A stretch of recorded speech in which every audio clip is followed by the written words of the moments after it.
फूल बरसाओ, व्यास महाराज आए, व्यास महाराज आए। बहारों झूम कर गाओ, व्यास महाराज आए, व्यास महाराज आए, व्यास महाराज आए।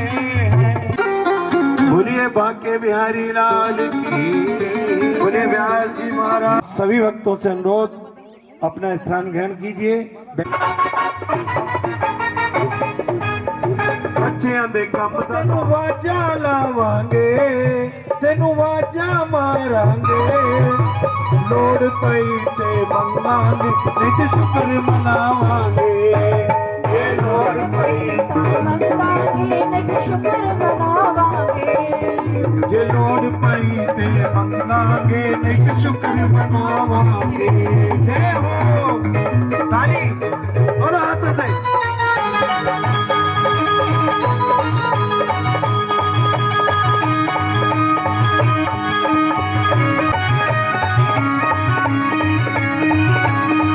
श्री भागवत जी का पूजन हमारे परिवार के द्वारा हो रहा है। श्री ठाकुर जी की अपार कृपा है, श्री गुरु महाराज जी की अपार कृपा है। पूरे अलायंस परिवार को बहुत बहुत बधाई, शुभकामनाएं। सब संगत को, हमारे कथा के जजमान आदरणीय श्री राम बाबू वर्मा जी और हमारे आदरणीय आभा वर्मा जी, आपको पूरे परिवार को सौभाग्य प्राप्त हुआ भागवत जी की सेवा करने का। बहुत सुंदर आनंद बरस रहा है और पूरे अलायंस परिवार में एक हर्ष की और प्रसन्नता की लहर है। अभी बहुत सुंदर भाव आप श्रवण कर रहे थे, जे लोड़ पई ते मंगांगे, नहीं ते शुक्र मनावांगे। सबसे बड़ी भक्ति यही है, संतोष। सबसे बड़ी भक्ति यही है, संतोष। दूर दूर से सब संगत आ रही हैं, अपना स्थान ग्रहण कर रहे हैं, आनंद हो रहा है।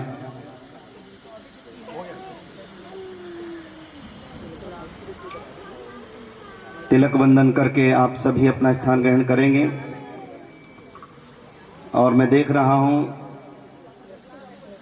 सभी मातृशक्ति अपार उत्साह के साथ इस कथा में अपनी हाजिरी लगा रहे हैं। विशेष रूप से हमारे प्रेमाश्रम से जुड़े हुए भक्तजन, जो गुरु महाराज जी के अपार सेवादार हैं, आप सब भी बहुत प्रसन्नता से हाजिरी लगा रहे हैं। हम भी आज प्रातःकाल श्री गुरु महाराज जी के मंदिर गए, दर्शन किया, निमंत्रण पत्र उनके चरणों में चढ़ाया और उनसे आने का वचन लिया। ऐसा मन का भाव, और श्री गुरु महाराज जी का भी आगमन होगा, ऐसी हमारी आस्था, ऐसा विश्वास। हमारे प्रेम आश्रम की मंडली के द्वारा एक छोटा सा भजन कहा जाए, उसके बाद हनुमान चालीसा। हाँ, और आप ध्यान में रखें, ये सेवा आपकी रहेगी इस प्रकार से।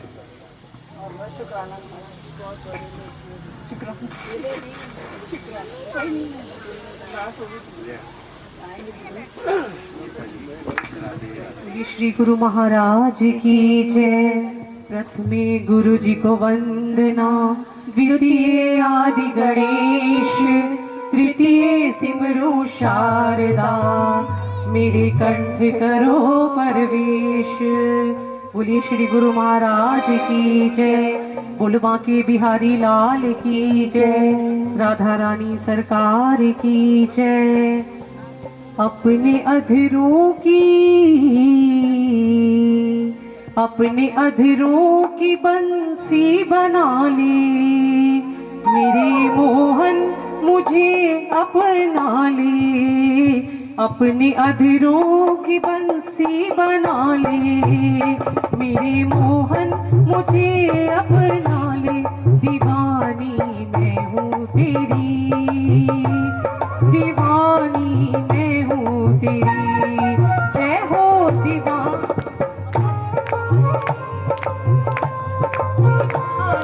मैं हूँ तेरी।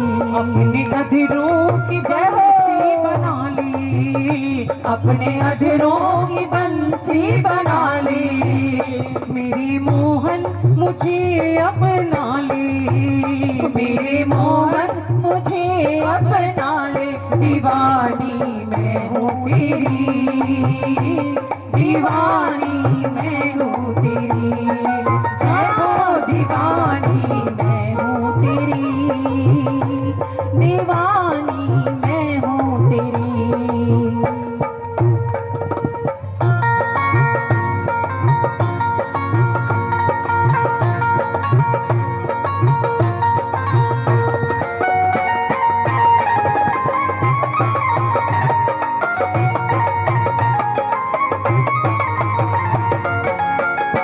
जय हो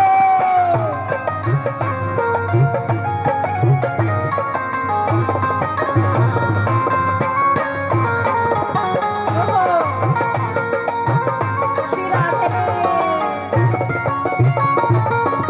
अधरों की बंसी बन जाऊं मैं, अधरों की बंसी बन जाऊं मैं, हाथों में तेरे थम जाऊं मैं, हाथों में तेरे थम जाऊं मैं, फिर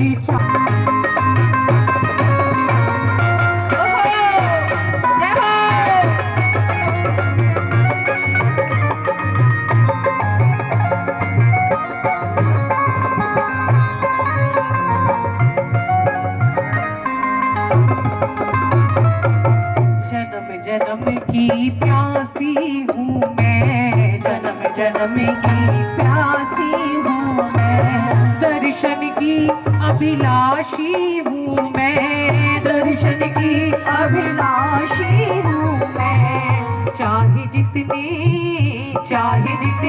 जतन करे वाले, चाहे जितने जतन करे वाले, मेरे मोहन मुझे अपना ले, मेरे मोहन मुझे अपना ले, दीवानी मैं हूँ तेरी, दीवानी मैं हूँ तेरी, जय हो दीवानी मैं हूँ तेरी, दीवानी मैं हूँ तेरी।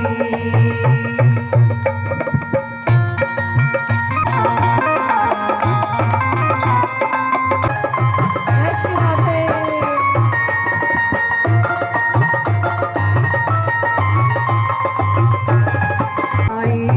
बिन तेरे मुझे कुछ ना भाए, रह रह मन वृंदावन जाए, रह रह अपने चरणों की दासी बना ले, अपने चरणों की दासी बना ले, मेरे मोहन मुझे अपना ले, मेरे मोहन मुझे अपना ले, दीवानी मैं हूँ तेरी, दीवानी मैं हूँ तेरी, जय हो दीवानी मैं हूँ तेरी, दीवानी मैं हूँ तेरी।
बंसी बना ले, तो अपने अधरों की बंसी बना ले, वो मेरे मोहन मुझे अपना ले, तो मेरे मोहन मुझे अपना ले। दीवानी मैं हूँ तेरी, दीवानी मैं हूँ तेरी, दीवानी मैं हूँ तेरी, दीवानी मैं हूँ तेरी।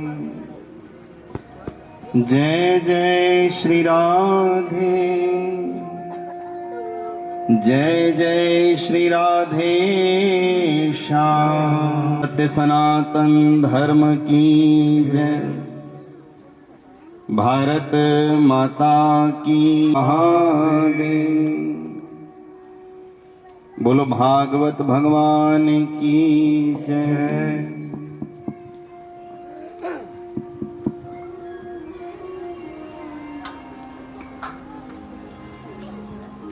सच्चिदानंद रूपाय विश्वोत्पत्त्यादि हेतवे तापत्रय विनाशाय श्री कृष्णाय वयं नुमः। यं प्रव्रजन्तमनुपेतमपेतकृत्यं द्वैपायनो विरह कातरया जुहाव। पुत्रेति तन्मयतया तर्वोऽभिनेदुस्तं सर्वभूतहृदयं मुनिमानतोऽस्मि। नमस्ते देवकी पुत्रं नमः वसुदेवात्मजं गुणोधामं यशोधामं श्रीकृष्णाय नमाम्यहम्। हरे कृष्ण कृष्ण कृष्ण हरे हरे, हरे राम राम राम हरे हरे। सर्वे भवन्तु सुखिनः, सर्वे सन्तु निरामया, सर्वे भद्राणि पश्यन्तु, मा कश्चित् दुःखभाग् भवेत्। ओम शांति शांति शांति। श्री गुरु चरण सरोज रज निज मन मुकुर सुधारि। बरनौ रघुबर बिमल जस जो दायक फलचारि। बुद्धिहीन तनु जानिके सुमिरो पवन कुमार। बल बुद्धि विद्या देहु मोहि हरहु कलेश विकार। बल बुद्धि विद्या देहु मोहि हरहु कलेश विकार। जय हनुमान ज्ञान गुण सागर, जय कपीश तिहु लोक उजागर।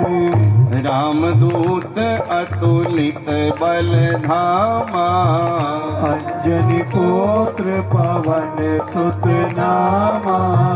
महावीर विक्रम बजरंगी, कुपति निवार सुमति के संगी।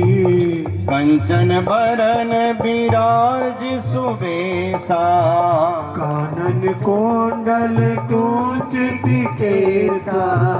हाथ वज्र और ध्वजा बिराजे, कांधे मूज जनेऊ साजे। शंकर सुवन केसरी नंदन, तेज प्रताप महाजगवंदन। विद्यावान गुणी अति चातुर, राम काज करिबे को आतुर। प्रभु चरित सुनिबे को रसिया, राम लखन सीता मन बसिया। सूक्ष्म रूप धरि सियहि दिखावा, विकट रूप धरि लंक जरावा। भीम रूप धरि असुर सहारे। रामचंद्र के काज सवारे, लाए संजीवन लखन जियाए। श्री रघुवीर हर्ष उर लाए। रघुपति कीनी बहुत बड़ाई। तुम मम प्रिय भरतहि सम भाई। सहस बदन तुम रोजस गावे। अस क श्रीपति सबै कंठ लगावे। सनकादिक ब्रह्मादि मुनीषा। नारद सारद सहित अहिसा। जम कुबेर दिगपाल जहाते। कवि को विद गए सके कहाते। तुम उपकार सुग्रीव ही कीन्हा। राम मिलाए राजपद दीना। तुमरो मंत्र विभीषण माना। लंकेश्वर भय सब जग जाना। जुग सहस्र योजन पर भानु। ताहि मधुर फल जानो। प्रभु मुद्रिका मिली मुख माही। जल्दी लाग गए अचरज नाही। दुर्गम काज जगत के जेते। सुगम अनुग्रह तुमरे तेते। राम दुआरे तुम रखवारे। होत न आज्ञा बिन पैसारे। सब सुख लहे तुम्हारी शरणा। तुम रक्षक काहू को डरना। आपन तेज समारो आपे। तीनों लोक हाँकते कांपे। भूत पिशाच निकट नहीं आवे। महावीर जब नाम सुनावे। नासे रोग हरे सब पीरा। जपत निरंतर हनुमत वीरा। संकट ते हनुमान छुड़ावे। मन क्रम वचन ध्यान जो लावे। सब पर राम तपस्वी राजा। तिनके काज सकल तुम साजा। और मनोरथ जो कोई लावे। सोई अमित जीवन फल पावे। चारों जुग पर ताप तुम्हारा। है प्रसिद्ध जगत उजियारा। साधु संत के तुम रखवारे। असुर निकंदन राम दुलारे। अष्ट सिद्धि नौ निधि के दाता। असवर दीन जानकी माता। राम रसायन तुमरे पासा। सदा रहो रघुपति के दासा। तुमरे भजन राम को पावे। जन्म जन्म के दुख बिसरावे। अंत काल रघुबरपुर जाई। जहाँ जन्म हरि भक्ति कहाई। और देवता चित्त न धरही। हनुमत से ही सर्व सुख करई। संकट कट मिटे सब पीरा। जो सुमिरे हनुमत बलबीरा। जय जय जय हनुमान गोसाई।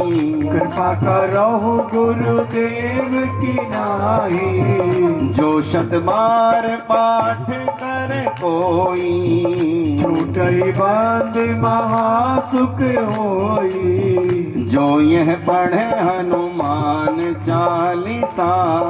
होय सिद्ध साखी गोरी सा। तुलसीदास सदा हरि चेरा। कीजे नाथ हृदय महडेरा। पवन तनय संकट हरण मंगल मूर्ति रूप राम लखन सीता सहित हृदय बसो सुर भूप सियावर राम। जय जय राम मेरे प्रभु राम, जय जय राम मेरे मन बसियो सीताराम। श्रीमद् भागवत कथा अमर महापुरुषों का गीत, इसके पावन पाठ से मिले कृष्ण की प्रीत। कल्प वृक्ष चिंतामणि सब विधि सुखद अनूप, कलयुग में यह भागवत हरि का शब्द स्वरूप। युग युग से बहती आई, हम सबके मंगल हेतु संतों ने भागवत गाए। जय बोल भागवत जी की, यजमान को देओ बधाई। हम सबके मंगल हेतु संतों ने भागवत गाई। बोलो भागवत भगवान की जय। मेरे जीवन का आधार यही, मेरे जीवन का आधार यही, मेरो वृंदावन मेरो बरसाना। मेरे जीवन का आधार यही, मेरो वृंदावन मेरो बरसाना। मेरे जीवन का आधार यही, मेरे जीवन का आधार यही, मेरो वृंदावन मेरो बरसाना। ओ मेरो वृंदावन मेरो बरसाना। मेरो वृंदावन मेरो बरसाना। मेरो वृंदावन मेरा मेरा जन्म जन्म का प्यार यही, मेरा जन्म जन्म का प्यार यही, मेरो वृंदावन मेरो बरसाना। ओ मेरो वृंदावन मेरो बरसाना। मेरा जन्म जन्म का प्यार यही, मेरा जन्म जन्म का प्यार यही, मेरो वृंदावन मेरो बरसाना। ओ मेरो वृंदावन मेरो बरसाना। राधे राधे।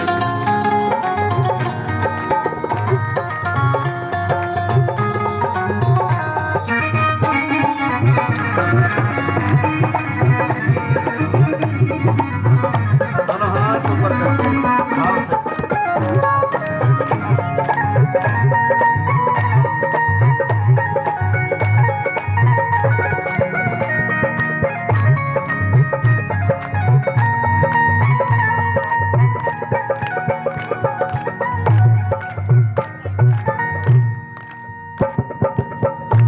कोई पिछला पुण्य जगाया है, कोई पिछला पुण्य जगाया है, भागवत में हमें बुलाया है। भागवत ने हमें बुलाया है। कोई पिछला पुण्य जगाया है, कोई पिछला पुण्य जगाया है, भागवत में हमें बुलाया है। भागवत ने हमें बुलाया है। आत्मा की एक पुकार यही, आत्मा की एक पुकार यही, मेरो वृंदावन मेरो बरसाना। ओ मेरो वृंदावन मेरो बरसाना। मेरा जन्म जन्म का प्यार यही, मेरो जन्म जन्म का प्यार यही, मेरो वृंदावन मेरो बरसाना। मेरो वृंदावन मेरो बरसाना। राधे राधे।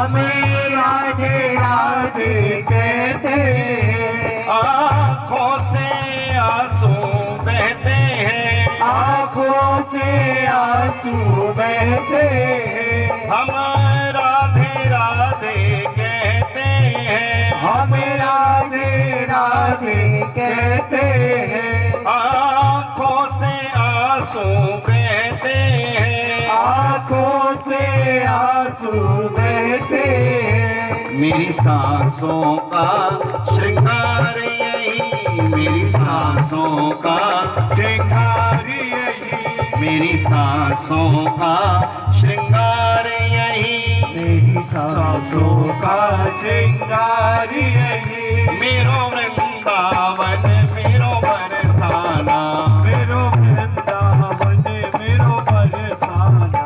मेरा जन्म जन्म का प्यार यही, मेरे जन्म जन्म का प्यार यही। मेरो वृंदावन मेरो बरसाना, मेरो वृंदावन मेरो बरसाना।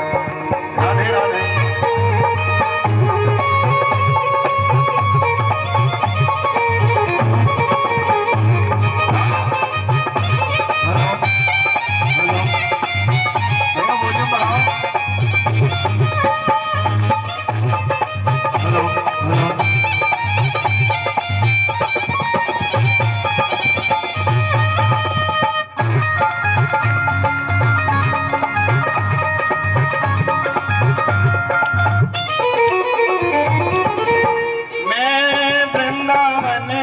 फूल बनूं, मैं वृंदावन का फूल बनूं। या बरसाने की धूल बनूं, या बरसाने की धूल बनूं। मैं वृंदावन का फूल बनूं, मैं वृंदावन का फूल बनूं। या बरसाने की धूल बनूं, या बरसाने की धूल बनूं। मेरे सपनों का संसार यही, मेरे सपनों का संसार यही। मेरो वृंदावन मेरो बरसाना, मेरो वृंदावन मेरो बरसाना।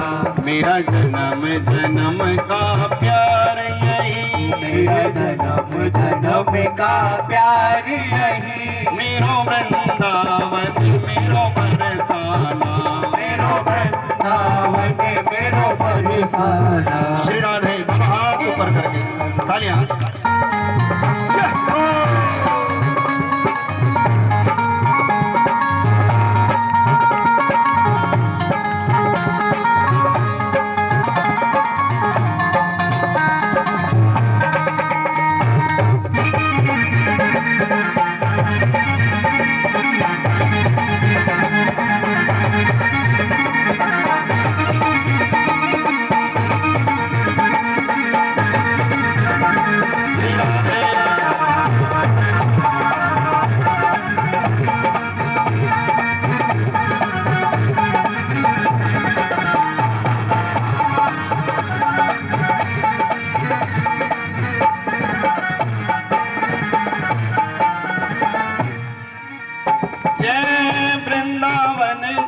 बरसाना, जय वृंदावन जय बरसाना।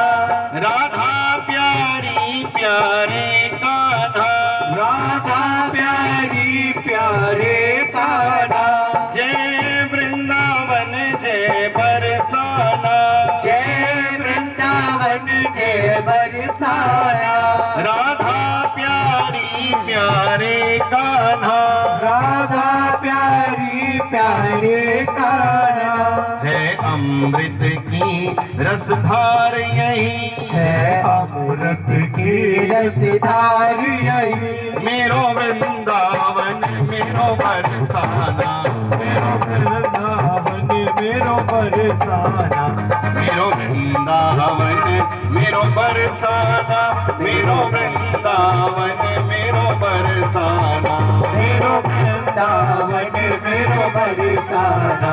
मेरो जन्म जन्म का प्यार यही, मेरे जन्म जन्म का प्यार यही। उठाओ दोनों हाथ ऊपर, हेलो। मेरा जन्म जन्म का प्यार यही, जन्म का प्यार यही, मेरो वृंदावन मेरो बरसाना, मेरो वृंदावन मेरो बरसाना, मेरो वृंदावन बरसाना, मेरो वृंदावन बरसाना, मेरो वृंदावन बरसाना, मेरो वृंदावन बरसाना, मेरो वृंदावन मेरो वृंदावन मेरो बरसाना, मेरो वृंदावन मेरो बरसाना। वृंदावन मेरो बरसाना। मेरा जन्म जन्म का प्यार यही, मेरो वृंदावन मेरो बरसाना। ऊंचे ऊंचे दोनों हाथ, मेरो वृंदावन मेरो बरसाना। जय जय श्री राधे। प्रणाम करते हुए श्रोता समुदाय में समुपस्थित भक्तिमती शक्तिमती माताएं बहनें, श्रद्धेय बंधुजन, आप सभी के हृदय में बैठे परमात्मा को प्रणाम करते हुए, आप सबकी भक्ति भावना को नमन करते हुए आइए हम सब मिलकर उसी ओर अग्रसर होते हैं जहां अत्यंत आनंद की गंगा प्रवाहित होती है। एक बार प्रेम से कह दो जय श्री कृष्ण। परम ज्ञानी परमहंस श्री सूत जी महाराज नैमिषारण्य में शौनक आदि 88,000 ऋषियों को ये मधुर मंगलमय कथा सुना रहे हैं। कल की कथा के प्रसंग में परम वीतराग यति चक्र चूड़ामणि परमहंस श्री सुखदेव जी महाराज के प्रागट्य की सुंदर कथा आपने सुनी। नारद भक्ति संवाद और आत्मदेव ब्राह्मण की कथा गोकर्णोपाख्यान भागवत के महात्म्य में आपने प्रसंग सुने। सप्ताह विधि और श्रद्धा इत्यादि के भाव आपने श्रवण किए। बहुत सुंदर आनंद लिया और प्रथम दिवस के आनंद को देखकर ही मन बहुत हर्षित हो गया। ऐसा लग रहा था कि आनंद को भी आनंद मिलेगा, आनंद को भी आनंद देने वाले श्री कृष्ण ऐसे प्रभु। आइए आज द्वितीय दिवस की कथा में हम प्रवेश करें। श्री सूत जी महाराज कहते हैं, ऋषियों जानते हो भागवत जी कहाँ से प्रारंभ होती हैं? बोले कहाँ से प्रारंभ होती हैं? बोले जहाँ से महाभारत समाप्त होती है वहीं से भागवत प्रारंभ होती हैं। और ये समझने वाली बात है। एक महाभारत वो जो 18 दिन कुरुक्षेत्र के मैदान में युद्ध हुआ, एक महाभारत हम सबके मन के भीतर चल रही है, अच्छे और बुरे विचारों का युद्ध, जिसे श्री गुरु महाराज जी कहते हैं अंतर्द्वंद। ये हर समय चल रहा है। अंतर्द्वंद है एक प्रकार की महाभारत। भागवत क्या है? बोले भगवान का नाम, भगवान का रूप, भगवान का गुण, भगवान की लीला, ये भागवत है। और जब तक ये अंतर्द्वंद रूपी महाभारत समाप्त न होगी तब तक जीवन में भगवान के नाम रूप गुण और लीला रूपी भागवत का प्रकाश नहीं होगा, उदय नहीं होगा। तो सूत जी कहते हैं कि जहां से महाभारत समाप्त होती है वहीं से भागवत का शुभारंभ होता है। जहां से संघर्ष समाप्त होता है वहीं से शांति का पदार्पण होता है, भक्ति का पदार्पण होता है। प्यार से कह दो जय श्री कृष्ण। जय श्री कृष्ण। पांडवों के महाप्रयाण के पश्चात धरती को एक धर्मात्मा राजा प्राप्त हुए जो सारे संसार में महाराज परीक्षित के नाम से जाने जाते हैं। एक दिन महाराज परीक्षित वन में गए और वन में उन्होंने कुछ विचित्र दृश्य देखे। जो दृश्य भयभीत करने वाले थे, मर्माहत करने वाले थे। महाराज परीक्षित ने क्या देखा? उन्होंने देखा एक विकराल आकृति वाला पुरुष चला आ रहा है और वो विकराल आकृति वाला डरावना पुरुष गौ माता को डंडे से प्रताड़ित कर रहा है।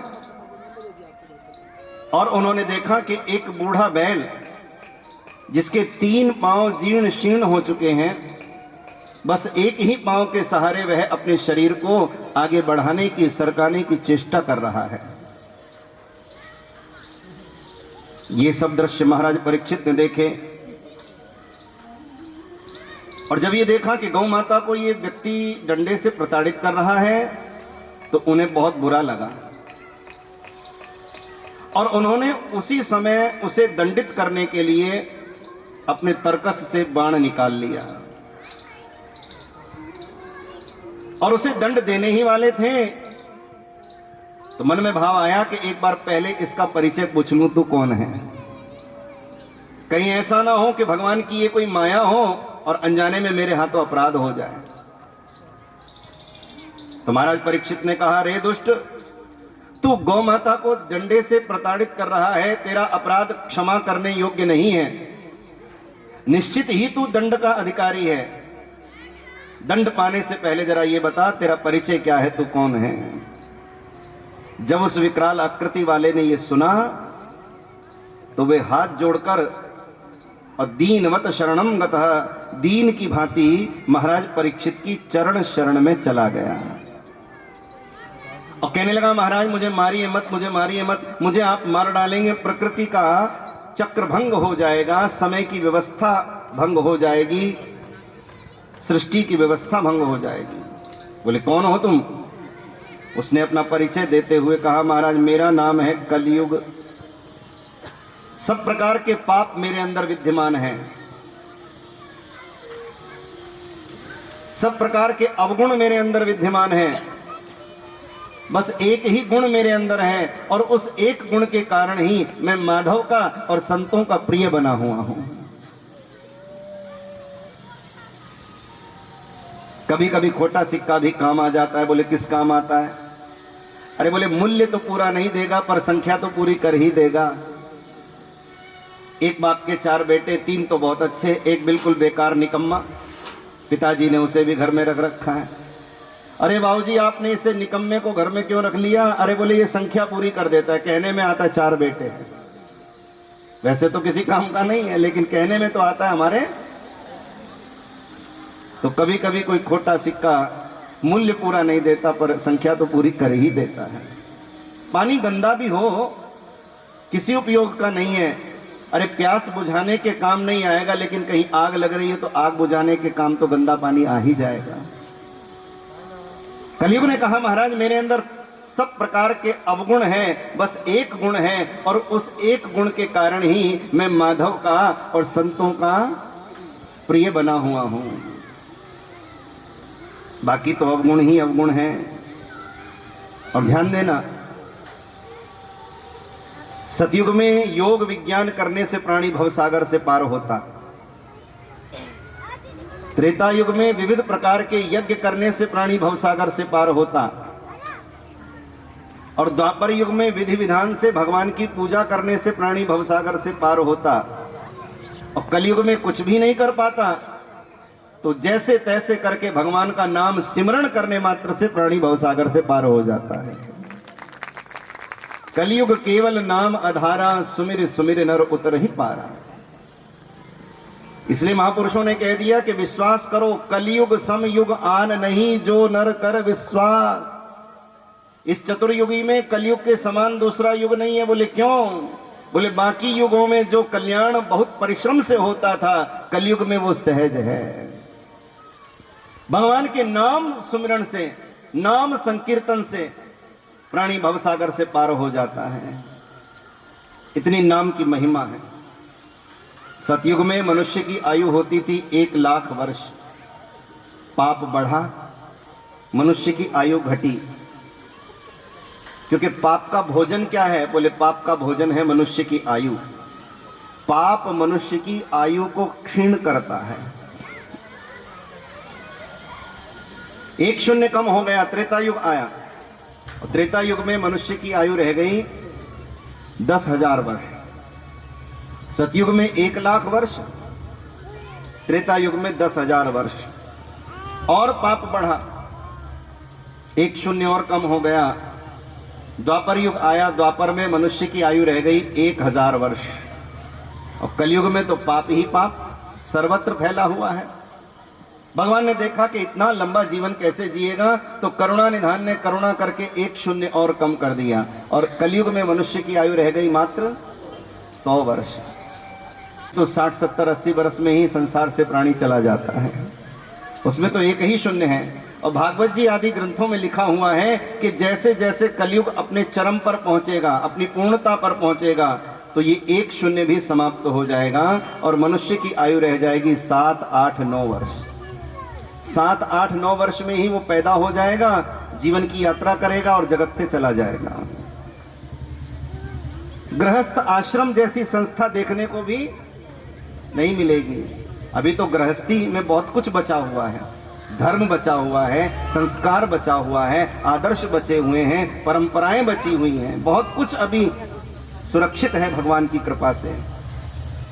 4,32,000 वर्ष आयु है कलयुग की, जिसमें से लगभग 5,000 वर्ष व्यतीत हो चुके हैं। अभी कलयुग बहुत बड़ा है, जब अपने चरम पर होगा, बड़ी वस्तुएं छोटी हो जाएंगी, छोटी वस्तुएं बड़ी हो जाएंगी। अभी मनुष्य जीवों को मारकर खा रहा है, फिर जीव इतने बड़े हो जाएंगे कि मनुष्य को ही खा जाएंगे। चारों ओर त्राही त्राही होगी, बोले बचेगा कौन? बोले वर्षा तो बहुत हो रही है, लेकिन थोड़ी बहुत बूंदाबांदी से वो बच जाता है जो छाता लेकर चल रहा है। जिसने धर्म का छाता लिया हुआ है, जिसने सदगुरु की कृपा का छाता लिया हुआ है, जिसने भक्ति का, भगवान के नाम का छाता लिया हुआ है, वो पाप की वर्षा से कुछ बच जाएगा। थोड़े बहुत छींटे तो आएंगे, लेकिन कुछ बच जाएगा, घर तक पहुंचने लायक रह जाएगा। इसलिए कलिकाल में भगवान के नाम की छत्र छाया। कोई तुमसे पूछे कहाँ रहते हो, तो घर का पता मत बताना, ये बताना हम भगवान के नाम की छत्र छाया में रहते हैं, हम श्री गुरु महाराज जी की छत्र छाया में रहते हैं। जहाँ रहोगे सुरक्षित रहोगे, आपका आचरण आपकी रक्षा करेगा, आपका धर्म आपकी रक्षा करेगा। जहाँ कोई काम नहीं आता, वहाँ लिया हुआ नाम काम आता है, धर्म काम आता है, किया हुआ दान काम आता है। प्यार से कह दो जय श्री कृष्ण। जय श्री कृष्ण। फिर कहो जय श्री कृष्ण। जय श्री कृष्ण। कलयुग ने महाराज परीक्षित से अपने गुण दोष कहे कि मेरे अंदर सब अवगुण हैं, सब दोष हैं, एक गुण है, ये सब कहा, अपने गुण दोष कहे। चारों युगों में मनुष्य की आयु का निरूपण किया, जो मैंने आपको अभी बताया। और ये सब जब उसने कहा, तो जो महाराज परीक्षित उसको दंड देने वाले थे, मृत्युदंड, कि तुम गौ माता को डंडे से प्रताड़ित कर रहे हो, इस कारण से तुम्हें दंड मिलेगा, जो महाराज उसे दंड देने वाले थे, अब वे ध्यान देकर उसकी बात सुनने लगे।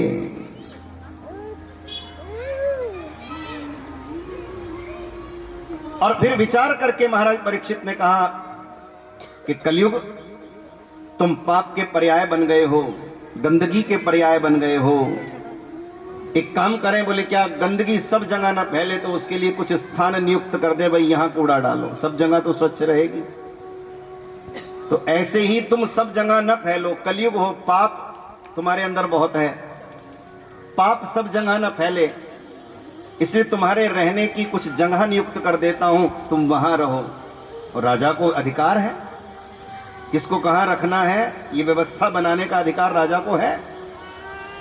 प्यार से कह दो जय श्री कृष्ण। जय श्री कृष्ण। तो तुम्हारे रहने की कुछ जगह नियुक्त कर रहा हूं, तुम वहां रहो।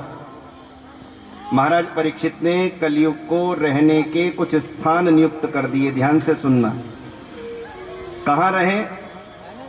बोले जहां पर हिंसा होती हो वहां पर कलयुग का वास हो। बहुत ध्यान से सुनना, जहां पर हिंसा होती हो, जीव हत्या इत्यादि पाप होते हो, जहां पर हिंसा होती हो वहां पर कलयुग का वास हो। जहां पर चोरी होती हो वहां कलयुग का वास हो। जहाँ पर झूठ बोला जाता हो वहाँ कलयुग का वास हो, जहाँ मद्यपान किया जाता हो, नशा इत्यादि किया जाता हो वहाँ कलयुग का वास हो, जहाँ पर द्यूत क्रीड़ा अर्थात जुआ इत्यादि खेला जाता हो वहाँ कलयुग का वास हो, और जहाँ पर कुसंग अर्थात परिस्त्री संग इत्यादि पाप होते हों वहाँ पर कलयुग का वास हो। ये सब बताया कि यहाँ तुम रहो। कहाँ रहो कलयुग को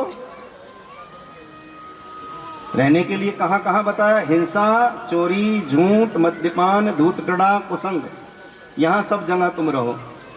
कलयुग हंसने लगा, मुस्कुराने लगा और हाथ जोड़ के बोला, महाराज ये सब स्थान तो सीमित हैं, एक चार दीवारी में है, सीमित हैं।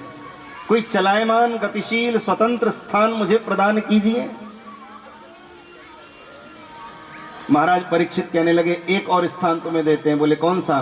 बोले तुम धन में निवास करो। और धन का मूल स्वरूप क्या है? बोले धन का मूल स्वरूप है सोना।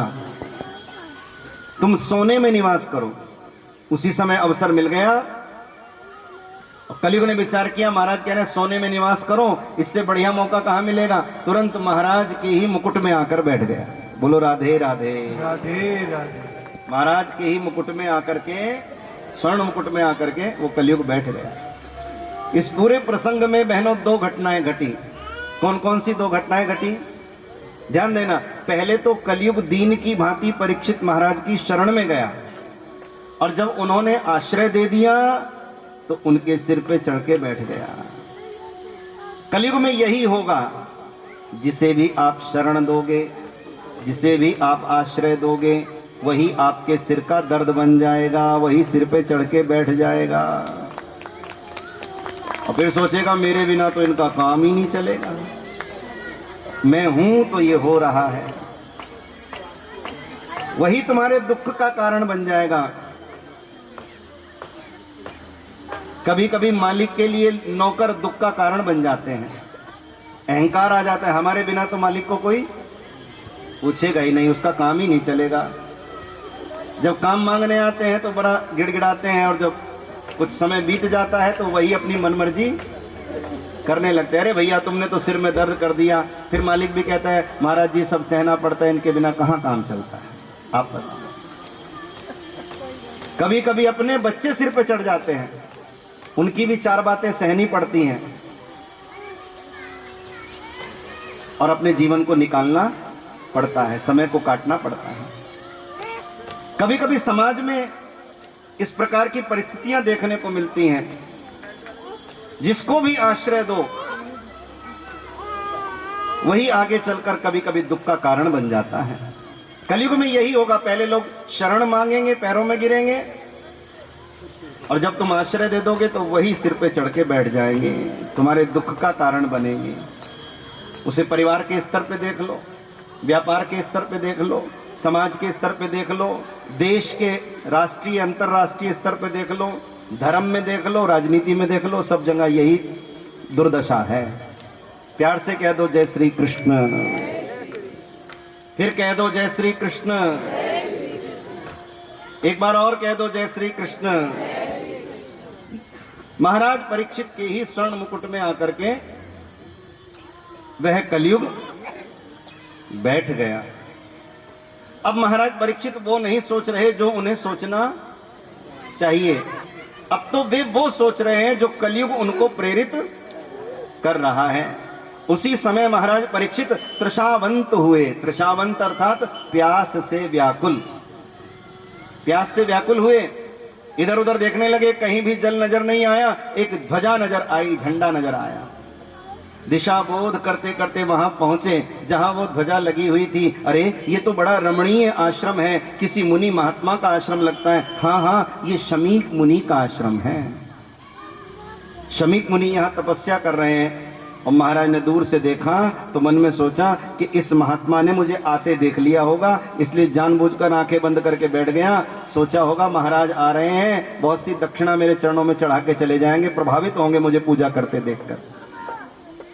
ऐसे कलयुग प्रेरित कुभाव मन में आ रहे हैं। प्यास लगी है, पानी चाहिए, तो पानी पास रखा है, लेकर के पी लो। नहीं नहीं, मैं तो राजा हूं, राजसी भाव आ गया।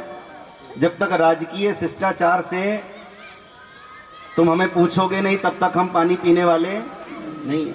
कुछ लोगों में होता है, जब तक उन्हें 2-4 बार हाँ जी हाँ जी हाँ जी ना करो तब तक वो पानी सटकते नहीं है। बोलो राधे राधे, राधे राधे, बोलो राधे राधे, राधे राधे, फिर कह दो राधे राधे। राधे राधे। वास्तव में जो प्यासा है वो इस प्रकार की भावना प्रकट नहीं करेगा। उसे प्यास लगी है, वो सहज भाव से जल पी लेगा। अरे कोई पात्र भी नहीं होगा, वो हाथ से ही जल पी लेगा जिसे वास्तव में प्यास लगी। राजसी भाव मन में आ गया, कुछ कलयुग का प्रभाव रहा। इधर उधर देख रहे हैं, पानी पास में रखा है, लेकर नहीं पी रहे। झाड़ियों में दृष्टि गई, झाड़ियों में एक मरा हुआ सांप पड़ा है। बहुत ध्यान से सुनना, तीसरी घटना। पहली 2 घटना पैरों में गिरा, सिर पे चढ़ के बैठा। तीसरी घटना, वो मरा हुआ सांप एक पड़ा है और महाराज ने अपने बाण की नोक से वो बाण अभी हाथ में ही था, के लिए निकाला था। वो बाण अभी हाथ में ही था। इधर उधर देखा, मरा हुआ सांप दिखाई दिया। अपने बाण की नोक से मरे हुए सांप को उठाया और उठा करके महाराज परीक्षित ने शमीक मुनि के गले में वो मरा हुआ सांप डाल दिया। देखो कलयुग का प्रभाव कैसा है। जो धर्मात्मा राजा प्रतिदिन मुनि महात्माओं के गले में फूलों की माला पहनाते थे, आज मरा हुआ सांप गले में डाल दिया और बाण की नोक से उठाया। और बाण भी किसे मारने के लिए निकाला था? कलयुग को मारने के लिए कहा। कलयुग में यही होगा। क्रोध हमें किसी बात पे आएगा, उतारेंगे हम नहीं। गलती किसी की होगी, पिटाई बच्चों की हो जाएगी। बोलो राधे राधे, राधे राधे, फिर कहो राधे राधे, राधे राधे। क्रोध तो आ रहा है अपने ऊपर, क्रोध तो आ रहा है पड़ोसी के ऊपर, क्रोध तो आ रहा है परिवार के ऊपर, और उतर गया किसके ऊपर? आजा तुझे तो मैं बताऊं। बोलो राधे राधे, राधे राधे, फिर कहो राधे राधे, राधे और राधे। बच्चा भी बेचारा सोचता रहता है इतनी तो मेरी गलती नहीं थी जितनी मेरी पिटाई हो गई। कलयुग में यही होगा। और सबसे बड़ी बात मैं आपको बताऊं, मरा हुआ सांप गले में डाला। मरा हुआ सांप क्या है? समस्या का प्रतीक है। कई बार लोग कहते हैं कि भाई तुमने तो मरा हुआ सांप हमारे गले में डाल दिया। इसका मतलब क्या है? तुमने अपनी समस्या हमारे गले में डाल दी। आज यही हो रहा है कलयुग में। कोई भी जिम्मेदारी लेने को तैयार नहीं, कोई भी जिम्मेदारी लेने को तैयार नहीं होता। सब एक दूसरे के सिर अपनी समस्या डाल देते हैं। तू देख तू देख। ऐसे में कार्य पूर्ण हो ही नहीं पाते। तो कलयुग में ये 3 घटनाएं बहुत घटेंगी। पहले लोग पैरों में गिरेंगे, शरण मांगेंगे, आश्रय मिल जाएगा तो सिर पे चढ़ के बैठ जाएंगे, और फिर अपनी समस्याएं दूसरे के गले में डाल देंगे। मरा हुआ सांप गले में डाल दे। लेकिन महात्मा तो ऐसे बैठे हैं ध्यान में, उन्हें कोई अंतर ही नहीं, फूलों की माला हो या मरा हुआ सांप हो। समदर्शी संतों का स्वभाव होता है। लेकिन जब ये घटना घटी, आश्रम के किसी विद्यार्थी ने इस दृश्य को देखा और उसने ये दृश्य देख करके तुरंत शमीक ऋषि के पुत्र श्रृंगी को ये वृत्तांत कहा। श्रृंगी नौजवान थे, उस समय नदी पर स्नान कर रहे थे। उसने विद्यार्थी ने जाकर के सारी बात बताई कि तुम्हारे पिता के कंठ में किसी राजा ने मरा हुआ सांप डाल दिया। अब उनसे क्या गलती हुई, उन्होंने विचार नहीं किया, तुरंत, नौजवान तो थे ही, उसी समय जल हाथ में लेकर और ये कह करके छोड़ दिया कि जिसने भी मेरे पिताजी का अपमान किया है, आज से 7 दिन के भीतर तक्षक नाग के डसने से वह मृत्यु को प्राप्त होगा। विचार नहीं किया, बस कह दिया, शाप दे दिया। जबकि नियम यह है, कोई घटना घटी है तो उस घटना के समस्त बिंदुओं पर विचार होना चाहिए कि भाई ये घटना क्यों घटी है, आगे से न घटे। और बिना विचार किए शाप दे दिया इतने बड़े धर्मात्मा राजा को। और शाप क्या दिया? 7 दिन के भीतर तक्षक नाग के डसने से मृत्यु को प्राप्त होगा। ऐसा मृत्यु दंड जैसा शाप दे दिया। उसी समय शमीक मुनि की समाधि खुल गई और उन्हें मन में यह हुआ कि ये तो बहुत बड़ा अनर्थ हो गया, क्योंकि धर्मात्मा राजा धरती को बड़े भाग्य से प्राप्त होता है। ये धरती बहुत लंबे समय तक प्रतीक्षा करती है, तब कोई धर्मात्मा राजा इस पृथ्वी पर शासन करने आता है। ऐसे तो सब आते रहते हैं, खरपतवार जहरीले पौधे बहुत लगते हैं, लेकिन कल्प वृक्ष तो कोई कोई होता है। कोई धर्मात्मा राजा भगवान मानकर प्रजा जिसकी पूजा करे, ऐसा चरित्रवान धर्मात्मा राजा, ऐसा तपस्वी राजा इस धरती को बड़े भाग्य से प्राप्त होता है, बहुत भाग्य से प्राप्त होता है। और यदि जाने अनजाने में उस धर्मात्मा राजा से कोई भूल हो जाए, कोई गलती हो जाए, तो भी सज्जनों को चाहिए, जिम्मेदार लोगों को चाहिए कि सब प्रकार से उस राजा के जीवन की रक्षा हो, क्योंकि वो आगे चलकर बहुत अच्छे अच्छे कार्य प्रजा के लिए करेगा। छोटी मोटी कोई भूल हो भी जाए तो उसको भूल सुधारने का अवसर देना चाहिए। अपने बच्चों से भी छोटी मोटी गलती हो जाती है तो भी उनको गलती सुधारने का हम मौका देते हैं। प्यार से कह दो जय श्री कृष्ण, जय श्री कृष्ण। फिर कह दो राधे राधे, राधे राधे, एक बार और कह दो राधे राधे। राधे राधे। शमीक मुनि की समाधि खुल गई। उसी समय शमीक मुनि दौड़े दौड़े राजा परीक्षित के द्वार पर आए और राजा परीक्षित को आवाज लगाई, ओ परीक्षित बाहर आ, अरे परीक्षित बाहर आ। महाराज परीक्षित ने सुना कि मुझे ओ परीक्षित, अरे परीक्षित कहने वाला कौन पैदा हो गया। बाहर आकर देखा तो वही मुनि खड़े हैं, और कमाल की बात ये देखो, मरा हुआ सांप अभी भी गले में पड़ा हुआ है। लेकिन मुनि को समभाव, बोले फूलों की माला भी यही पहनाते हैं, आज मरा हुआ सांप डाल दिया तो कोई बात नहीं। समभाव। राजा ने देखा कि वही मुनि खड़े हैं, वही मुनि आए हैं। राजा परीक्षित ने उनको प्रणाम किया, लेकिन शमीक मुनि ने आज राजा को आयुष्मान भव, चिरंजीव भव, दीर्घ आयु भव, ऐसे लंबी उम्र का आशीर्वाद नहीं दिया। राजा परीक्षित ने पूछा, महाराज मैंने आपको प्रणाम किया, आपने मुझे लंबी उम्र का आशीर्वाद नहीं दिया, हमेशा तो आशीर्वाद देते, आज आशीर्वाद नहीं दिया क्यों? मुनि बोले, राजन मैं तुम्हें आज लंबी उम्र का आशीर्वाद देने नहीं आया, आज तो मैं तुम्हारी मृत्यु का समाचार लेकर आया हूं। जो तुम्हें खाना है खा लो, जो पीना है पी लो, जिससे मिलना है मिल लो, जो लेना देना जगत का व्यवहार करना है कर लो। बोले क्यों? बोले तुम्हारे से अनजाने में अपराध हुआ है, तुमने ये मरा हुआ सांप मेरे गले में डाल दिया और मेरे पुत्र ने बिना विचार किए तुम्हें शाप दे दिया।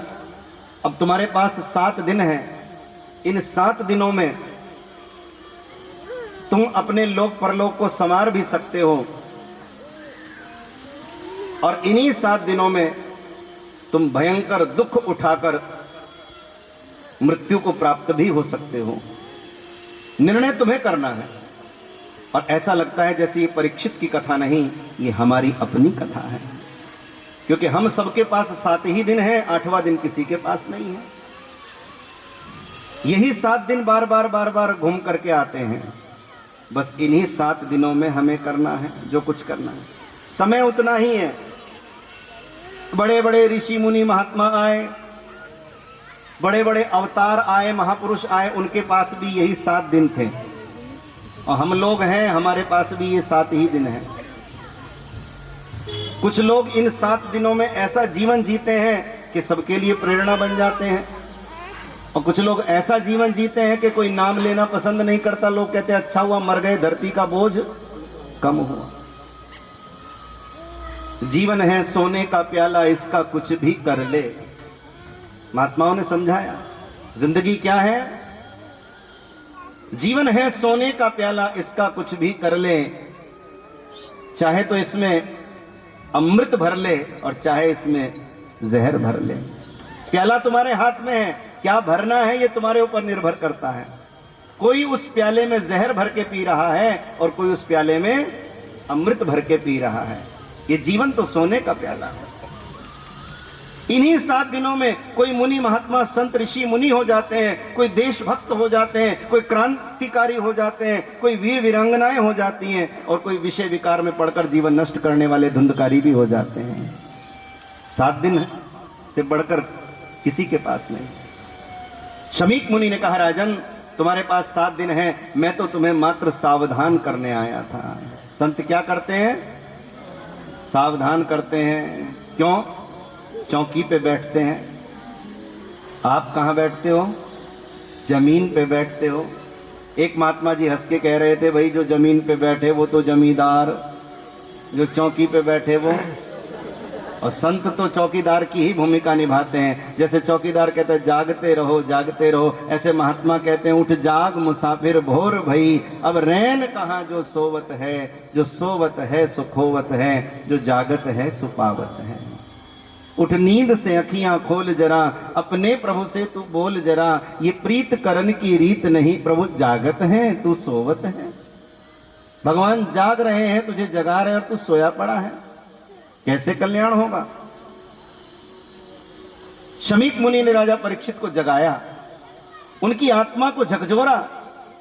राजन 7 दिन है तुम्हारे पास, और जैसे हमें कह रहे हो कि हमारे पास भी 7 ही दिन है। बोलो राधे राधे। 7 दिन है तुम्हारे पास, जो करना है कर लो। तुम्हें वैराग्य आ गया। ये वैराग्य जैसी घटना क्षण भर में घटती है, लेकिन वो क्षण बड़े भाग्य से आता है। उसी समय वैराग्य आ गया। जीवन के किसी भी पल में वैराग्य उपज सकता है। संसार में रहकर प्राणी संसार को तज सकता है। वैराग्य आ गया, मगन होकर नृत्य सा करने लगे और धन्योस्मि धन्योस्मि, मैं धन्य हो गया, मैं भाग्यवानों में सर्वोपरि हो गया, ऐसा बोले। मुनि को बड़ा आश्चर्य हुआ, राजन मैंने तुझे तेरी मृत्यु का समाचार सुनाया और तू नाच रहा है, भयभीत नहीं हो रहा, तुझे डर नहीं लग रहा? नहीं महाराज, मैं तो भाग्यवानों में सर्वोपरि हो गया। बोले कैसे? बोले संसार में इतने प्राणी हैं, किसी को नहीं पता हमें कब मरना है। मैं भाग्यवान हूं, मेरे परमात्मा ने 7 दिन पहले मेरे पास सूचना भेज दी। अरे इस मोहल्ले में से उस मोहल्ले में जाना हो तो भी तैयारी करनी पड़ती है, और ये तो बिल्कुल दुनिया छोड़कर ही जाना है, तो कितनी तैयारी करनी पड़ेगी। लोक परलोक की यात्रा है, मृत्यु को संवारने के लिए 7 दिन का अवसर विधाता ने मेरी झोली में डाल दिया। ये भागवत की कथा, ये आयोजन, ये अनुष्ठान, ये मान के चलो कि ये 7 दिन का अवसर परमात्मा ने, राधा रानी ने आपकी झोली में डाल दिया। इसका पूरा लाभ उठाओ, इसका पूरा लाभ उठाओ। बराबर में गंगा भी बह रही हो और जंगल में आग भी लगी हो और हम खड़े खड़े वीडियो बनाते रहें, तो ये तो समझदारी नहीं है। समझदारी तो ये है कि उस बहते हुए पानी में से पानी लेकर और लगी हुई आग को बुझाना चाहिए। भागवत की गंगा भी बह रही है और दिल में विषय विकारों की आग भी लगी हुई है। समझदारी इसी में है कि इस गंगा में हमें गोता लगा लेना चाहिए। यही 7 दिन का अवसर विधाता ने हमारी झोली में डाला है। जिसने हमारी झोली में मकान डाला, दुकान डाली, बच्चे हमारी झोली में प्रदान किए, उसी भगवान ने हमारी झोली को आज सत्संग से भर दिया। भगवान ने हमारी झोली को आज सत्संग से भर दिया। ये झोली फैला के खड़े हो जाते हो ना गुरु महाराज जी के सामने, गुरु जी झोली भर दो कहते हो ना, है? और गुरु जी भी झोली भर देते हैं। जो चाहिए धन, पुत्र, परिवार, सुख, सुविधा, साधन, कार, मकान, दुकान, जो चाहिए गुरु जी झोली भर देते हैं, आशीर्वाद देते हैं, सब मुन्नतें मुरादें पूरी होती हैं। कभी झोली पसारना गुरु महाराज जी के सामने एकांत में और उनसे कहना आंखों में आंसू भरकर, हे गुरु महाराज जी हमारी झोली सत्संग से भर दो, नाम से भर दो, भक्ति से भर दो। प्यार से कह दो जय श्री कृष्ण, जय श्री कृष्ण। देखना आपको जीवन जीने का रास्ता मिल जाएगा। अपने आप पता चलेगा कि जीवन कौन सा अच्छा है, वो जो पहले जी लिया या जो अब जी रहे हैं। आपको स्वयं अनुमान हो जाएगा। महाराज परीक्षित कहते हैं, मैं भाग्यवानों में सर्वोपरि हो गया क्योंकि मेरे परमात्मा ने 7 दिन पहले मेरे पास सूचना भेज दी। मुझे मृत्यु को संवारने का सुनिश्चित सुअवसर प्राप्त हो गया।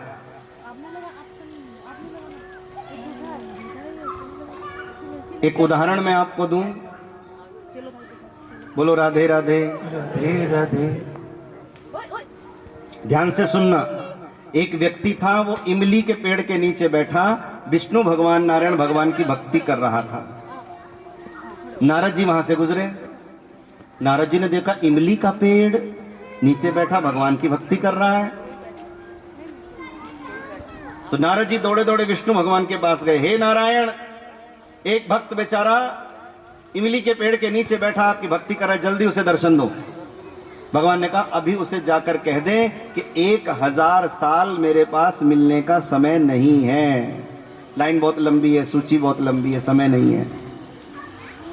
1000 साल मेरे पास मिलने का समय नहीं। नारद जी आए। नारद जी बोले भाई तुम अपना समय बर्बाद कर रहे हो, घर जाओ, ये इमली का पेड़ है, ले जाओ इमली, कुछ चटनी वटनी बनवाओ, खाओ पियो आनंद लो। कहाँ तुम समय बर्बाद कर रहे हो? जिनका तुम भजन कर रहे हो उनके पास तो तुम्हारे से मिलने के लिए 1000 साल तक समय ही नहीं है। वो व्यक्ति ने जब सुना तो मगन होके नाचने लगा, आनंदित होके नाचने लगा। और जैसे ही वो आनंद विभोर होकर के नाचा तो नारद जी ने पूछा नाच क्यों रहे हो? बोले अब पक्का हो गया कि 1000 साल बाद मिलेंगे, पहले तो पता ही नहीं था मिलेंगे कि नहीं मिलेंगे। अब ये हो गया कि मुझे 1000 साल भजन करना है और निश्चित हो गया, भगवान ने कहलवाया तुम्हारे से कि 1000 साल बाद मिलूंगा, तो पक्का मिलेंगे। वो अपने वचन के पक्के हैं प्रभु, मिलेंगे, तो इसलिए मैं प्रसन्न होकर नाच रहा हूं। प्रसन्न होकर नाच ही रहा था, इतने में तो शंख चक्र गदा पद्मधारी नारायण आए और आकर उसको हृदय से लगा लिया। तुरंत आ गए। नारद जी को बहुत बुरा लगा। नारद जी तो भगवान से झगड़ा करने लगे। अरे बोले प्रभु आप मुझे तो कह रहे थे कि मैं 1000 साल में मिलूंगा और यहाँ आप तुरंत पीछे पीछे आ गए, प्रकट हो गए। इसकी नजरों में आपने मुझे झूठा सिद्ध कर दिया। ऐसा करके आपको क्या मिला? भगवान ने हंसकर कहा नारद जी क्रोध न करो। सच्ची बात तो यह है, जब ये इमली के पेड़ के नीचे बैठा मेरा भजन कर रहा था तो भजन कम कर रहा था और इसके ध्यान में मैं कम था और इमली ज्यादा थी। और बोले जब आपने इसको सूचना दी तो ये इतना प्रसन्न हो गया, इमली छोड़ो बाल बच्चे घर परिवार सब भूल भाल गया और इससे प्रसन्नता इतनी हुई कि मेरे भगवान मिलेंगे और संसार सारा बिसर गया और मेरी स्मृति हो गई। और इसकी भजन करने की जो गति थी वो इतनी बढ़ गई, इतनी बढ़ गई, इतनी बढ़ गई कि जो भजन 1000 साल में हो सकता है वो इसने आधी से आधी घड़ी में कर लिया। प्रकट होकर दर्शन देना मेरी मजबूरी हो गया, क्योंकि एक घड़ी आधी घड़ी, आधी से पुनियाद। तुलसी संगत साधकी कटे कोटि अपराध। भगवान तो इतने दयालु हैं। तो आप विचार करो कि ये जो सत्संग हमें मिला है, ये जो कथा हमें मिली है, ये कथा हमें हमारे प्रयास से नहीं मिली, भगवान की कृपा से मिली है। भगवान ने कृपा करके, श्री गुरु महाराज जी ने कृपा करके 7 दिन का भजन करने का अवसर हमारी झोली में डाल दिया। ये सत्संग हमारी झोली में डाल दिया। प्यार से कह दो राधे राधे, फिर कह दो राधे राधे। गंगा हमारे द्वार पर आई हुई है और हम फिर भी डुबकी न लगाएं तो दोष किसका है? हमारा ही दोष है। बढ़िया सुगंधित हवा चल रही है और हम खिड़की ना खोलें, दोष किसका है? हमारा ही है ना। इसलिए सावधान, प्रेम से कह दो राधे राधे राधे राधे। उसी समय महाराज परीक्षित के मन में वैराग्य आ गया। पुत्र था उनका जन्मजय, छोटा ही था, लेकिन उसी को राज तिलक कर दिया, उसी को राजगद्दी पर बिठा दिया और महाराज चित्त में वैराग्य धारण करके चल दिए। कहां? बोले गंगा के किनारे की ओर। गंगा के किनारे की ओर चल दिए। और ध्यान देना भैया, मन की शांति चाहिए तो थोड़ा गंगा के किनारे की ओर निकलना पड़ेगा। गंगा का किनारा एक वो जो गंगा हरिद्वार में बह रही है, एक गंगा का किनारा ये सत्संग, ये कथा जहाँ भक्ति होती है, कथा सत्संग होता है, कीर्तन भजन होता है, वह भी गंगा का किनारा है। मन की शांति चाहिए तो थोड़ा गंगा के किनारे की ओर निकलना पड़ेगा। किसी ने पूछा कब निकलें? महापुरुषों ने कहा जब बाल बच्चेदार हो जाएं। क्या कहा? जब बाल बच्चेदार हो जाएं तो बचे कुचे बाल खिंचवाने के लिए घर में मत पड़े रहो। थोड़ा सत्संग की ओर निकलो, थोड़ा भक्ति की ओर निकलो, थोड़ा भजन की ओर निकलो। घर में दखलंदाजी कम करो और मन को लगाओ भजन में। घर में भी मान सम्मान बढ़ेगा और समाज में भी आपका मान सम्मान बढ़ेगा, और तुम घर में ही पड़े रहोगे और टुकुर टुकुर देखते रहोगे और सबके कामों में अपना हस्तक्षेप करते रहोगे, तो ना घर वालों को अच्छे लगोगे ना समाज वालों को अच्छे लगोगे। इसलिए भजन में मन लगाओ, ये भजन ही काम आएगा। और इतने सीधे भी मत बनो। लोग कई बार ऐसे मोहताज हो जाते हैं, महाराज जी सब बच्चों का ये हमने तो सब दे दिया, और अब मुसीबत ऐसी आ गई कि कोई जरा सा काम करना हो तो भी देखना पड़ता है बच्चों की, हाय कैसे होगा, हाय बच्चे करने देंगे नहीं करने देंगे। तो ये कलयुग है, इस कलयुग में इतने सीधे भी मत बनो। आपको कोई यात्रा करनी है, कोई धर्म कर्म करना है, कोई मंदिर गुरुद्वारे जाना है, कोई कथा सत्संग भागवत में जाना है, कोई बहन बेटी को लेना देना अपना मन की करनी है, तो कम से कम इतना प्रबंध अपनी व्यवस्था रखो कि आपको किसी के आगे। ये तो बात सत्य है कि सब बच्चों का ही है, आज भी उनका ही है, मरे पीछे भी है, लेकिन जीते जी तो मत मरो। बोलो राधे राधे राधे राधे। तो कम से कम इतने तो स्वाभिमानी और आत्मनिर्भर बने रहो कि कहीं भागवत में, सत्संग में, कथा में, मंदिर में, गुरुद्वारे में, तीर्थ में, बहन बेटी के यहाँ कहीं आना जाना पड़े तो आपको परेशान होना ना पड़े। आप मन से खुल के अपने मन की कर सको, ऐसे तो आत्मनिर्भर बने रहो। वैराग्य का मतलब ये नहीं कि सब कुछ इस प्रकार से हो जाए कि परेशान ही हो जाए। वैराग्य का मतलब ये कि व्यवस्था बनी रहे लेकिन व्यवस्थाओं में आसक्ति न रहे।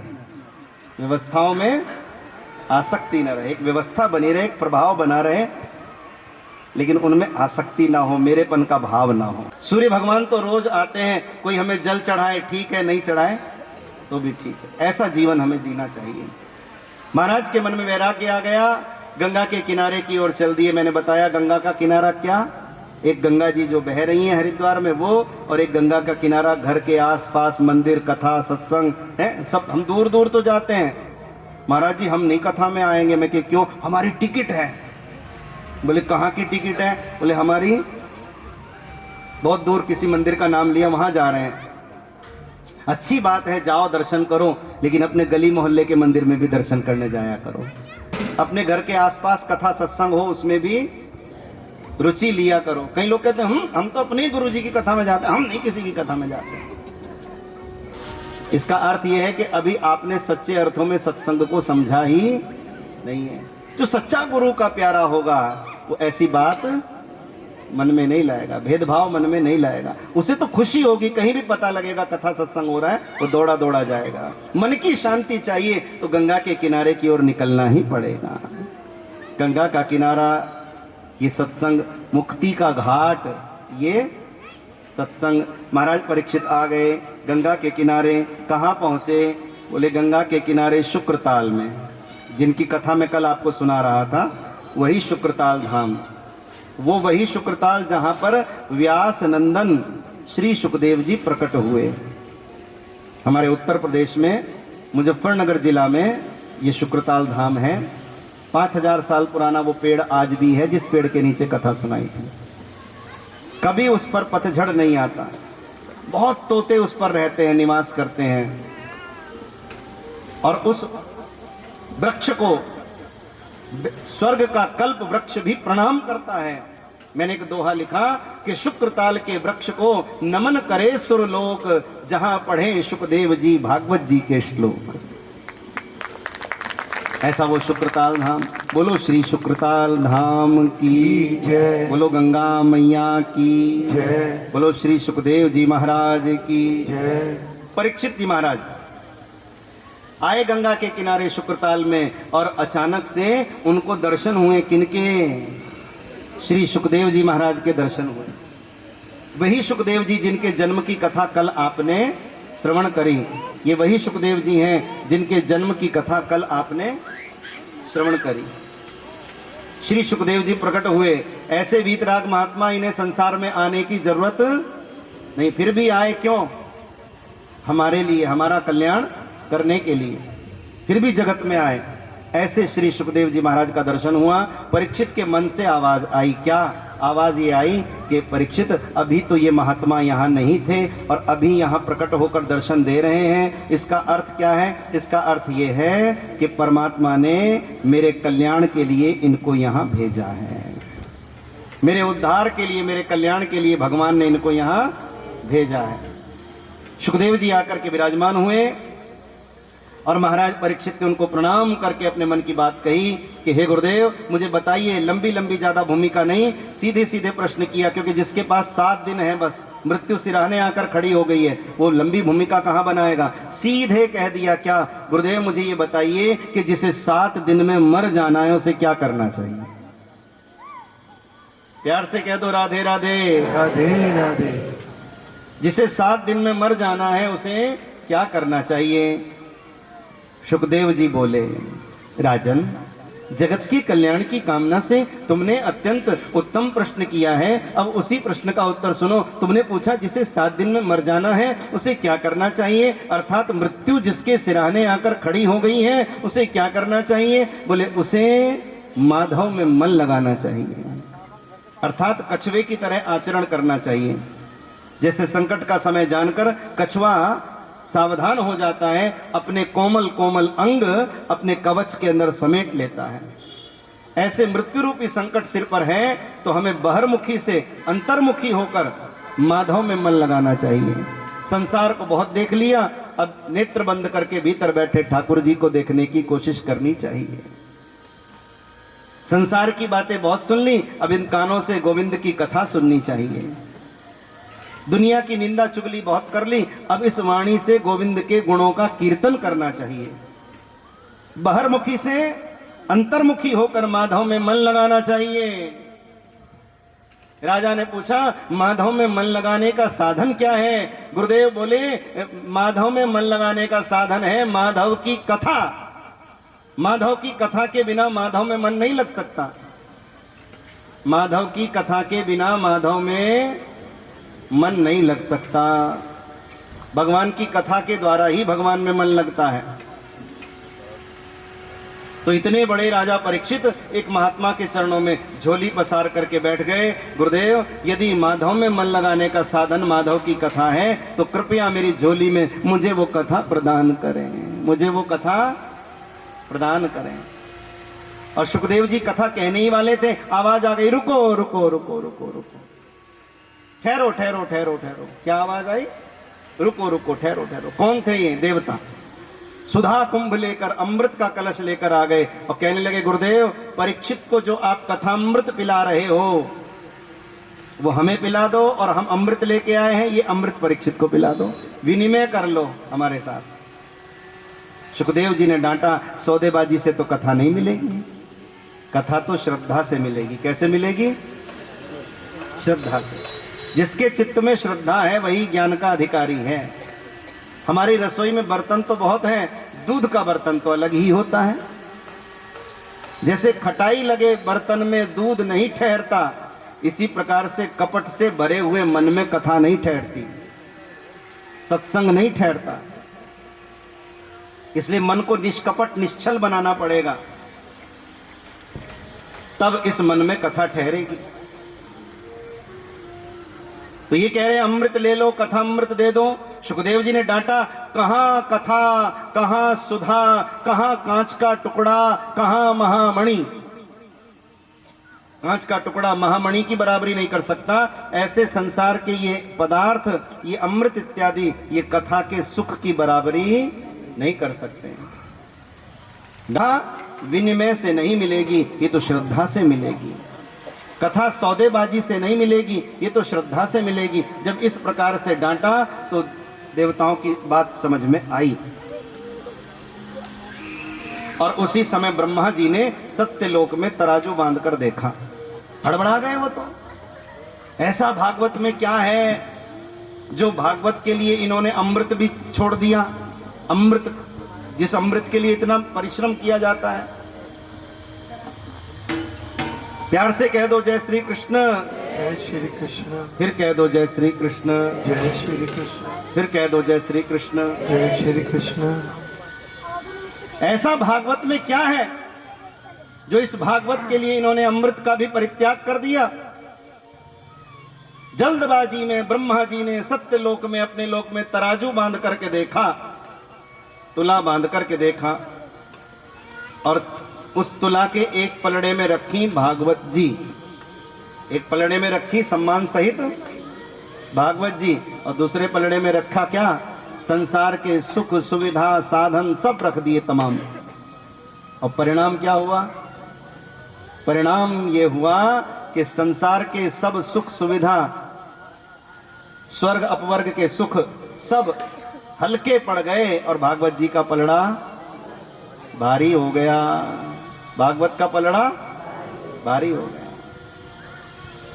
सुंदरकांड में भी बड़ा सुंदर लिखा है, तात स्वर्ग अपवर्ग सुख धरहि तुला इक अंग, तूल न ताहि सकल मिल, जो सुख लव सतसंग।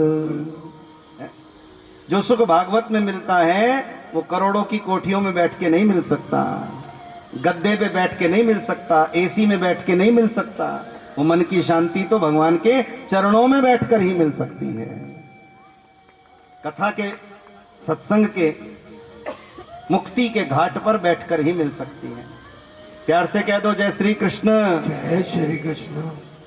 ब्रह्मा जी ने तौल करके देखा, समस्त सुख सुविधाओं का पलड़ा हल्का और भागवत का पलड़ा भारी भारी। जरा दोनों हाथ खोलकर ऊपर ऊंचे ऊंचे करके ताली बजाते हुए कहना है क्या?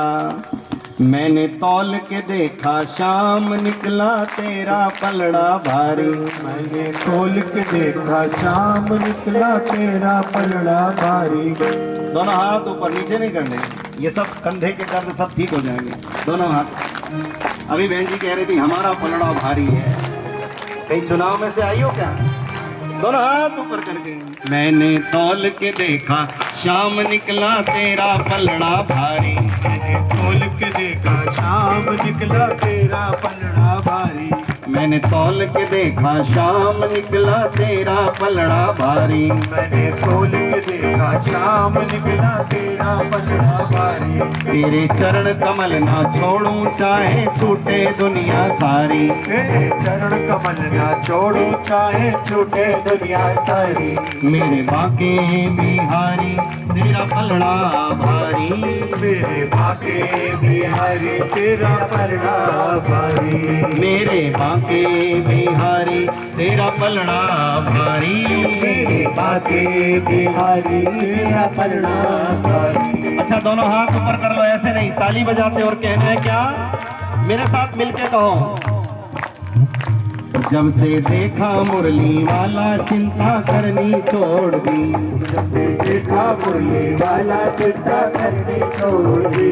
जब से देखा मुरली वाला चिंता करनी छोड़ दी। जब से देखा मुरली वाला चिंता करनी छोड़ दी। चिंता करनी छोड़ दी, चिंता करनी छोड़ दी। चिंता करनी छोड़ दी। चिंता करनी छोड़ दी। उसने ऐसा जादू डाला चिंता करनी छोड़ दी। उसने ऐसा जादू डाला चिंता करनी छोड़ दी। जब से देखा मुरली वाला चिंता करनी छोड़ दी। जब से देखा मुरली वाला चिंता करनी छोड़ दी। दोनों हाथ ऊंचे ऊंचे करके जरा थाली की सेवा। 1 2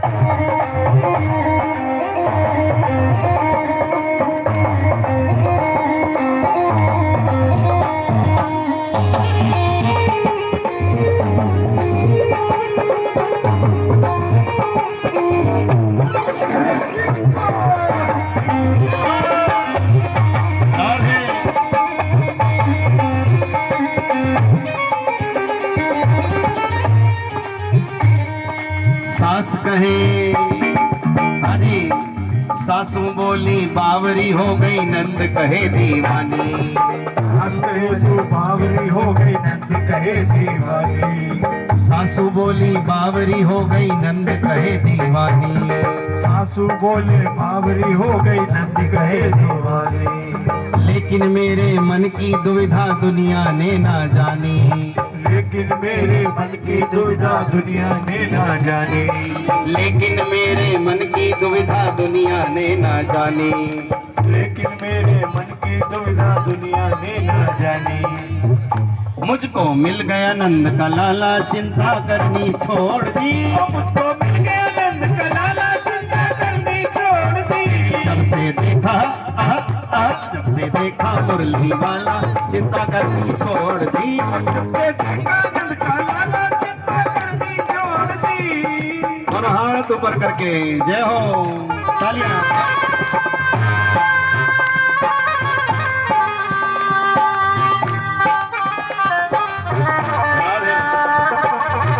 कोई हाथ खाली ना रहे। जय हो।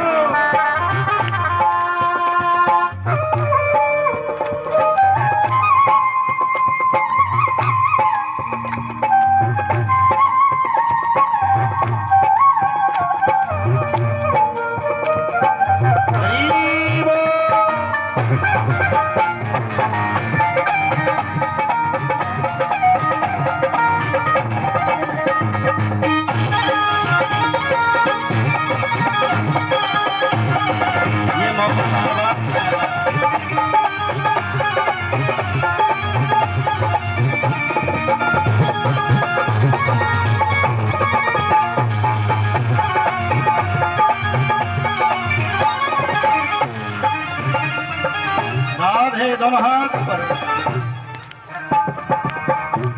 देवरानी जाए जेठानी जाए मैं कैसे रह जाऊं। देवरानी जाए जेठानी जाए मैं कैसे रह जाऊं। देवरानी जाए जेठानी जाए मैं कैसे रह जाऊं। देवरानी जाए जेठानी जाए मैं कैसे रह जाऊं। वृंदावन की कुंज गली में जय हो जय हो जय हो। वृंदावन की कुंज गली में राधे राधे गाऊं।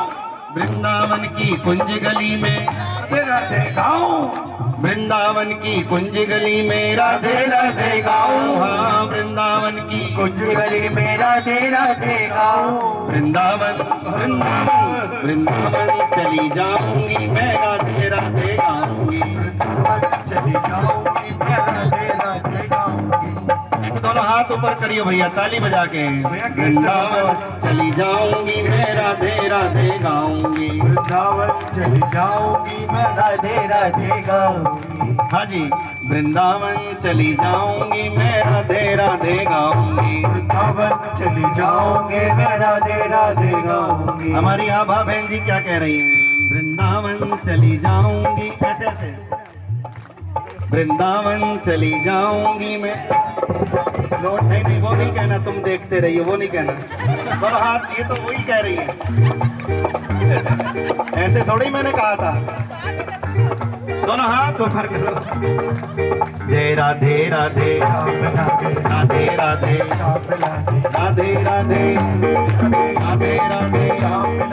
राधे राधे राधे। इन बच्चों की शादी हो जाए मैं छुटकारा पाऊं। इन बच्चों की शादी हो जाए मैं छुटकारा पाऊं। बहुरानी को सौंप की चाबी चाबी दे दूंगी। जय हो राधे राधे राधे राधे।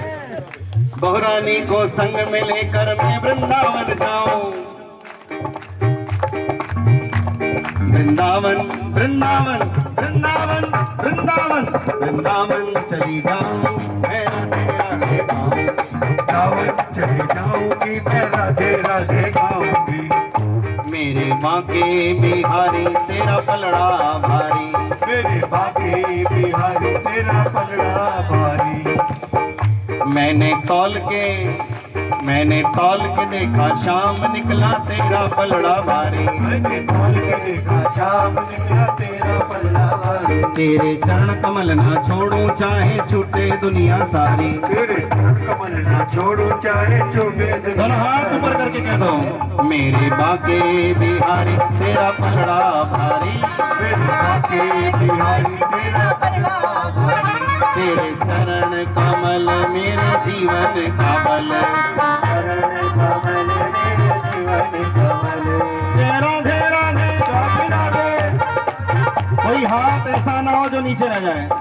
ताली की सेवा। जय राधे राधे मिला दे मोहन में राधे राधे। गली में राधे राधे फसाने में राधे राधे। गाँव जी में राधे राधे वरवन में राधे राधे। और साकरी राधे राधे मंडल में राधे राधे राधे मंडल में राधे राधे रासलीला में राधे राधे और बोले राधे राधे मुरली बोले राधे राधे राधे गुण में राधे राधे गोविंद गुण में राधे राधे गोवर्धन में राधे राधे परिक्रमा में राधे राधे विधिवन में राधे राधे मधुवन में राधे राधे दिगंत में राधे राधे सारे बोलो राधे राधे से बोलो राधे राधे से बोलो राधे राधे प्रेम से बोलो राधे राधे भाव से बोलो राधे राधे राधे राधे राधे राधे